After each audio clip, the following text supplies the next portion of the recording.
Olá e boas-vindas a mais esta análise detalhada. Hoje, o nosso foco recai sobre um caso super intrigante do mercado de fundos imobiliários, o Cartésia Recebíveis Imobiliários, famoso pelo ticker CACRI11. Para quem acompanha o mercado de capitais nos últimos tempos, esse fundo virou um verdadeiro estudo de caso. Trata-se de um veículo de crédito privado que despertou muita curiosidade, e com toda razão, por causa dos números gigantes que ele apresenta. O nosso objetivo hoje é desvendar exatamente como toda essa estrutura opera, olhando estritamente para os dados oficiais e para os relatórios gerenciais, sem enrolação. Bom, vamos direto ao ponto. 19,52%. Sim, esse é o impressionante dividend yield, o retorno em dividendos que o CACRI 11 gerou só nos últimos 12 meses. Para colocar isso numa perspectiva mais prática, estamos falando de distribuições mensais pingando ali entre R$ 1,20 e R$ 1,48 por cota. É um número realmente massivo. E não é à toa que captura a atenção de qualquer participante do mercado que esteja na caça por aquela renda passiva e por um fluxo de caixa constante, independentemente de como a economia anda. Mas aí bate aquela dúvida clássica, né? Por que o CAC R11 paga tanto? Como é sequer possível que uma estrutura financeira consiga gerar e distribuir esse nível de retorno no cenário econômico atual? Afinal, a gente sabe bem que não existe mágica no mercado. A resposta mora na arquitetura de risco e retorno no próprio fundo. A gente precisa entender urgentemente de onde vem todo esse dinheiro e, mais importante ainda, quais são os custos ocultos e os riscos atrelados a essa taxa tão chamativa. E para dissecar esse mistério direitinho, a nossa análise vai seguir um roteiro super claro. Primeiro, entender o fenômeno CACR11. Depois, olhar por dentro do portfólio.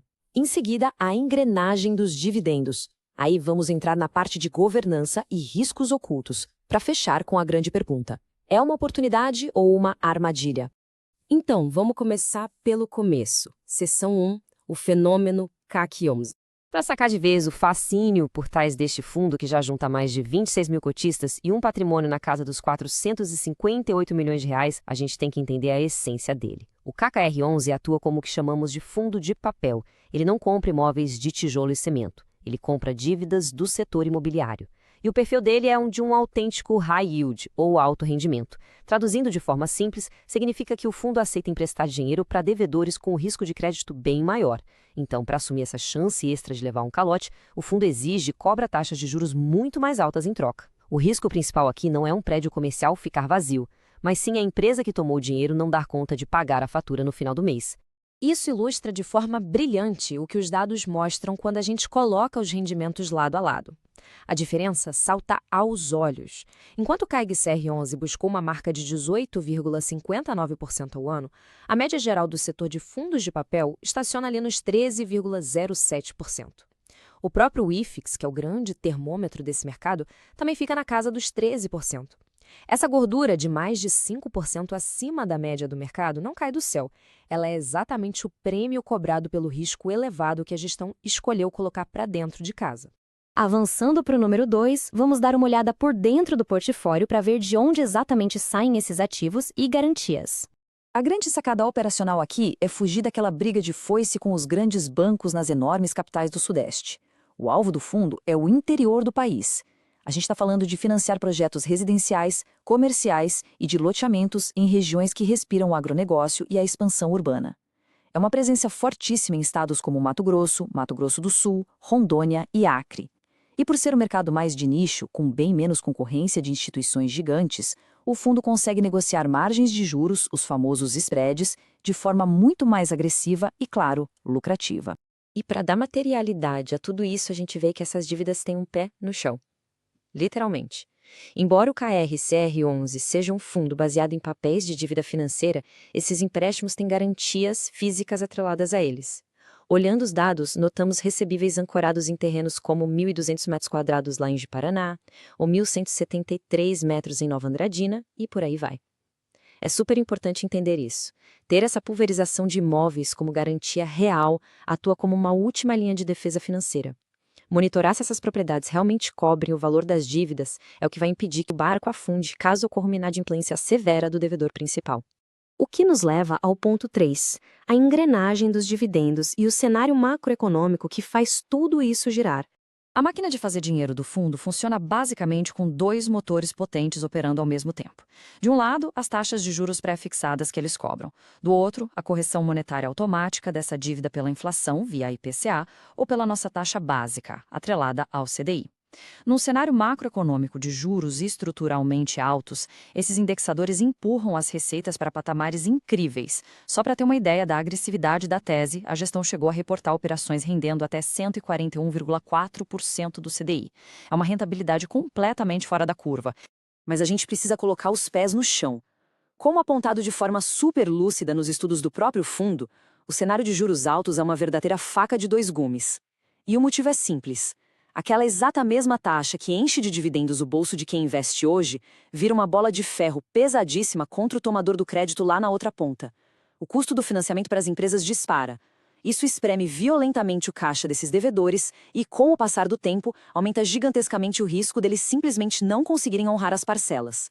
E isso nos coloca cara a cara com a seção 4, governança e os riscos ocultos. É aqui que o teste de transparência acontece. Vamos seguir em frente e ver como isso se desenrola cronologicamente. Porque é exatamente nos momentos de aperto macroeconômico que as estruturas dos fundos são testadas de verdade. Dando uma olhada na linha do tempo oficial do início de 2026, em março a comunicação seguia naquele padrão de total normalidade.